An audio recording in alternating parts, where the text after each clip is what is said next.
Hello everyone, কেমন আছো তোমরা সবাই? আশা করি ভালো আছো। আর আজকের ভিডিওটা কার্তিক পুজোর পরের দিনের ভিডিও, মানে দ্বিতীয় দিনের ভিডিও। আর আমি কতটা ল্যাথখোর সেটা তোমরা আমার ভিডিও আপলোডিং টাইম দেখেই বুঝতে পারছো। সেই কবে একটা ভিডিও করেছি আর আপলোড করেছিলাম, আর এই যে একটা ভিডিও এখন আপলোড করব। এর আগের দিন মানে কার্তিক পুজোর দিন আমার অনেক কাজবাজ সেরে খাওয়া দাওয়া করে সবটা গুছিয়ে ঘুমাতে ঘুমাতে অনেকটা রাত হয়ে গেছিলো। 12টা তো বেজেই গেছিলো। আর তারপর ওই সময় ঘুমিয়ে আমি সকালবেলা তো আর উঠতেই পারছিলাম না। তারপর কাকি ডাকলেও বলছে সকাল সকাল তাড়াতাড়ি ওঠ, সবাইকে প্রসাদ দিতে হবে। প্রসাদ আমাদের রাত্রে অনেকটাই দেওয়া হয়ে গেছিলো, তাও কিছু কিছু মানুষ বাকি ছিল, তাদেরকে প্রসাদ দিতে হবে। তো আমি সেই সকাল 7টার দিকে উঠেছি, উঠে এখন আমি সবাইকে প্রসাদ দিচ্ছি। কিছু ফল প্রসাদ মানে ছিল, সেইগুলো আমরা মা কেটে দিল, আমি সেই প্রসাদগুলো সবাইকে দিচ্ছিলাম এখন। আর এদিকে মা দেখতে এসেছে আমি ঠিকঠাক মতো সবাইকে দিতে পারছি কি না। আর তোমাদের কি ব্যাপার, আমাকে এত কম কম ভালোবাসা দিচ্ছ কেন? আমাকে একটু বেশি বেশি ভালোবাসা দিতে পারো তো। আর হ্যাঁ, তোমরা কেমন ধরনের ভিডিও মানে কি ভিডিও দেখতে চাও সেটা আমাকে একবার জানিও। আমি তোমাদের পছন্দ মতো ভিডিও দেওয়ার চেষ্টা করব। তো যাই হোক, এরকমভাবে আমার প্রসাদ দেওয়া প্রায় চলতে থাকবে 9টা পর্যন্ত। আর এইদিকে দেখো আমার ছোট্ট একটা ভাই আছে, ভাইটাকে কাকিমা বললো যে একটু স্নান করিয়ে দিতে, তো আমি ওকে স্নান করিয়ে দিচ্ছিলাম। ও স্নান করতে এত ভালোবাসে যে ওকে জল থেকে তুললেই কান্না করে।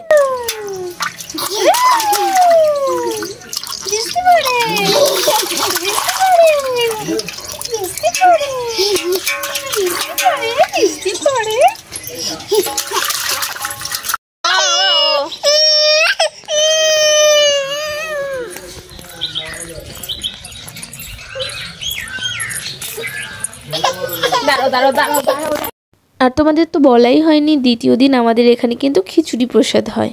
এখন কিন্তু তারই তোড়জোড় চলছে, তাই আমরা সবাই মিলে হাতে হাতে সব কাজগুলো করে নিচ্ছিলাম। এদিকে আলু ছোলা, তারপরে যে লঙ্কাগুলো ছাড়ানো, চাল ডাল এগুলো বাছা খোটা ধোয়া, অনেক কাজ থাকে, সেগুলো আমরা সবাই মিলে করছিলাম। আমাদের প্রসাদ যেহেতু বিকাল থেকে দেওয়া শুরু হবে, তার জন্য আমরা সবাই সকাল সকালই এইগুলো করতে বসে পড়েছিলাম। তখন প্রায় দুপুর 12টা। এখানে সব কিছু গুছিয়ে রাখা হচ্ছে, শুধু রাঁধুনি আসার অপেক্ষা। আমি কটা আলু ছুলে তারপর স্নান করে চলে এসেছি পুজো দিতে। আমি এর আগের ভিডিওতে বলেছি এই কদিন ঠাকুরের দায়িত্ব আমার থাকে, আর এই কাজটা করতেও আমার খুবই ভালো লাগে। তো এই যে আমি দুপুরবেলা আমি আর অনেক দুজন মিলে পুজো দিচ্ছিলাম। একটা একটা করে ফল রেখে দিয়েছিলাম, যেগুলো কিন্তু পুজোর জন্যই আনা হয়েছিল। আপেলটা না কেমন একটু বেশি নরম হয়ে গেছিলো। ফলটা কেটে তারপর হচ্ছে পুজো দেব। আগে যখন স্কুলে পড়তাম তখনও কিন্তু এই সময় প্রায় আমার পরীক্ষা থাকতো। তো আমি এই সকালবেলা ঘুম থেকে উঠে ঘরে পুজো দিয়ে মানে স্নান করে পুজো দিয়ে তারপর আমি এখানেও মণ্ডপে পুজো দিয়ে তারপর যেতাম পরীক্ষা দিতে। তখন যে কি বিরক্তিকর লাগতো, ভাবতাম যে এখন কেন আমার পরীক্ষাটা পড়লো, বাড়ির সামনেই এত মজা হচ্ছে, বক্স বাজছে, আনন্দ করছে সবাই, আর এর মধ্যে আমার পরীক্ষা পড়লো। তখন এমনটা ভাবতাম, এটা বলা ভুল হয়ে গেল। এখনও যদি কোনো অনুষ্ঠানের সময় কোনো একটা কাজ পড়ে যায় আর্জেন্ট, তখন কারই বা ভালো লাগে।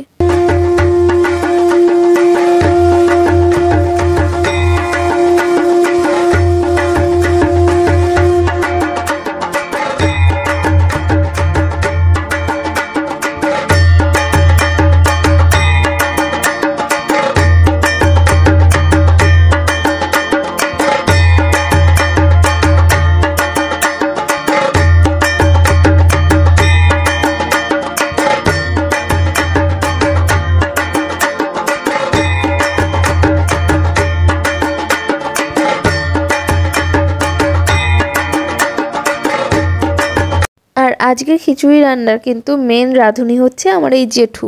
আর এই যে হচ্ছে পাশে একটা ঠাম্মা আছে আর একটা ঠাম্মা আছে, এরা হচ্ছে হেল্পার। এখন হচ্ছে খিচুড়ি রান্না শুরু করবে, তাই এখন প্রণাম করে নিচ্ছিল। এটা হচ্ছে কোনো একটা কারণ থাকে নিশ্চয়ই, এর জন্য প্রণাম করে পুজো করে নেয় আগে, তারপর হচ্ছে রান্না শুরু করে। আমি পার্সোনালি খিচুড়ি পছন্দ করি না, একদমই ভালো লাগে না আমার খেতে, কিন্তু এইবারের খিচুড়িটা যা হয়েছিল না, পুরো দারুণ। আমি যে জেঠুকে কতবার বলেছি যে জেঠু খুব ভালো রান্না করেছো তুমি, তার ঠিক নেই। যে রান্না করে তাকে যদি তার রান্নার প্রশংসা করা হয়, সে কিন্তু আরও ভালো রান্না করতে পারে। আমাদের পুজো কিন্তু আমাদের বাড়ির সামনে রাস্তার মোড়ে হয়, আর এই রান্নাবান্নাটা কিন্তু আমাদের বাড়িতেই হচ্ছে। এখন সন্ধ্যা, আমি ঠাকুরকে ভোগ লাগিয়ে এখন সন্ধ্যা আরতি করছি। আর এদিকে আমার একটা ঠাম্মা দেখো কি সুন্দর নাচ করছে।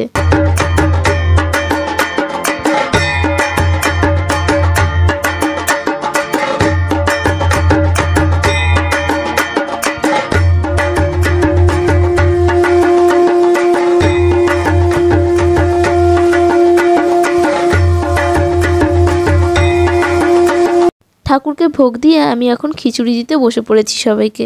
এই খিচুড়ি প্রসাদ দেওয়ার কাজটা কিন্তু আমার ভাইরাই করতো, কিন্তু এবছর আমি প্রথম করছি। আমাদের এখানে কিন্তু প্রসাদ অনেকে বাটি করে খায়, অনেকে আবার বাড়ির জন্য নিয়েও যায়। আবার আমাদের এখানে বসে খাওয়ারও ব্যবস্থা থাকে, যাদের ভালো লাগে তারা বসেও খায়। এবারের খিচুড়ি যেই খেয়েছে সেই বলেছে খুবই ভালো হয়েছে। এটা শুনে কিন্তু আমাদের খুব ভালো লেগেছে। এদিকে দেখো আমার ভাই আর একটা ঠাম্মার নাচ। আমাদের এখানে কিন্তু খিচুড়ির পরের দিন একটা খেলার ব্যবস্থা থাকে, কিন্তু কিছু বছর মানে এর আগের বছর মনে হয় খেলাটা হয়নি, আর এবছরও হচ্ছিল না। তো কিছু ছোট ছোট ভাই বোনরা ওরা কি ভাবলো যে ওরা একটা গেম দেবে। তো গেম হচ্ছে হাঁড়ি ফাটানো আর একটা বল কি ছোড়া একটা গেম, যাই হোক এরকম কিছু টাইপের গেম ছিল। তো ওরা গিফট হিসাবে রেখেছিল একটা কুরকুরে, লেস, এরকম 5 টাকা দামের সব গিফটটা বড় কথা না, তবে এই যে সবাই মিলে একসঙ্গে মজা করা এই দিনটাতে, এটাই সবচেয়ে বড় কথা। আমি এখানে খিচুড়ি দিচ্ছিলাম আর ওদের গেম খেলা দেখছিলাম। এরপর কিন্তু হাঁড়ি ফাটাতে আসছে আমার ভাই, মানে আমার গদু অনিক।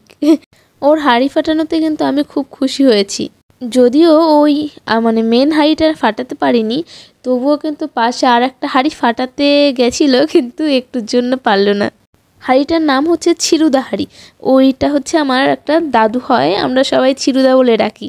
তো ওনার মাথাটাও কিন্তু ঠিক হাঁড়ির মতোই। এই ছিরুদার কিন্তু আজকের দিনটা খুবই খারাপ। সকালবেলা একজনের সঙ্গে ঝামেলা করে রাস্তায় পড়ে ঠোঁটটা কেটেছে, আর এখন আমার ভাই তার মাথায় কিন্তু একটু হলেই দিচ্ছিল হাঁড়ি ফাটিয়ে। ছিরুদার কিন্তু সাহস আছে, দেখছে যে আমার দিকে আসছে লাঠি নিয়ে, কিন্তু ওঠেও না, ওখানেই বসে আছে।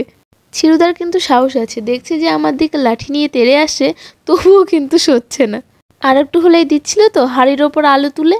আসলে ইনি আমাদের সম্পর্কে দাদু হয়, তার জন্য একটু মজা করছিলাম। আর এখানে বল বালতিতে ফেলার একটা গেম ছিল, যেখানে কিন্তু সবাই খেলছিল, বড় থেকে বাচ্চা সবাই খেলছিল। বল 3বার বালতিতে ফেলার চান্স ছিল, সেখানে অনেক একবার ফেলেছিল, কিন্তু 3বারই ফেলতে হবে। এখানে অনেক মনে ভাবছিল যে ওর একটা প্রাইজ হয়তো আছে, কিন্তু ওর তো ছিল না। তাই আমি ওর জন্য একটা আলাদা করে লেস কিনে এনেছিলাম, যেটা ওকে দিয়েছি। বাচ্চা মানুষ আশা করেছিল প্রাইজ পাবে, এখন যদি সেটা না পায় ওর মন খারাপ হয়ে যাবে না, তাই এটা আমি করলাম। আর সবশেষে আমরা সবাই খিচুড়ি খেতে বসে পড়েছিলাম। আর এটা যেটা দেখছো, এটা হচ্ছে লাস্ট দিনের ভিডিও, মানে এদিন ঠাকুরকে আমরা সবাই বিসর্জন দেব। আর সবাই মিলে আমরা এখন সন্ধ্যার সময় এই আরতি করছিলাম। আর একটা ঠাম্মা বলছে আমি একটু নাচ করি, আমি বললাম ঠিক আছে নাচ করো। তো আমিও ঠাম্মার সঙ্গে সঙ্গে একটু নাচ করছিলাম এখানে। আর এই ধুনুচির ধোয়াতে আমার এত চোখ জ্বালা করছিল যে আমি একটু নাচ করেই রেখে দিলাম।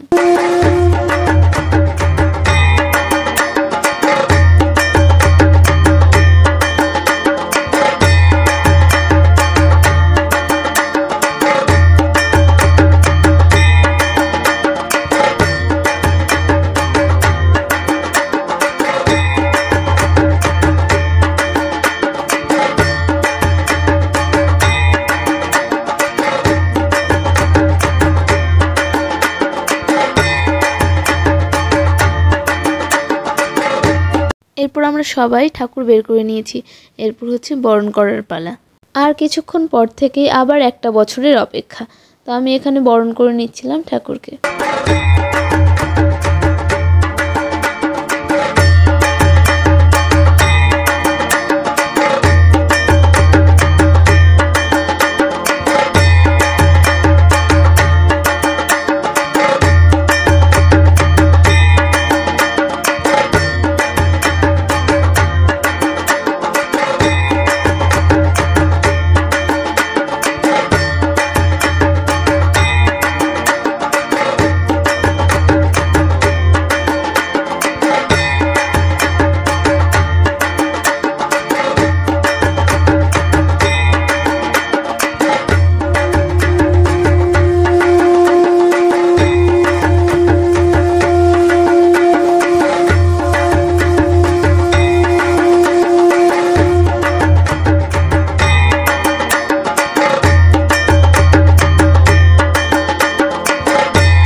সময়টা কিন্তু আমরা খুব মজা করি, মানে খুব মজা।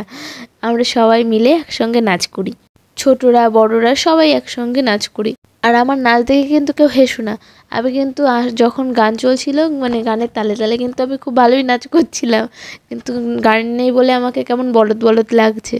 নিজের নাচের প্রশংসা নিজেই করলাম, কারণ আমার নাচ কিন্তু আমার দেখতে বেশ ভালো লাগে। তো আমরা সবাই নাচ করি। আর আজকের ভিডিওটা এই পর্যন্তই। তোমাদের কেমন লাগলো ভিডিওটা জানিও।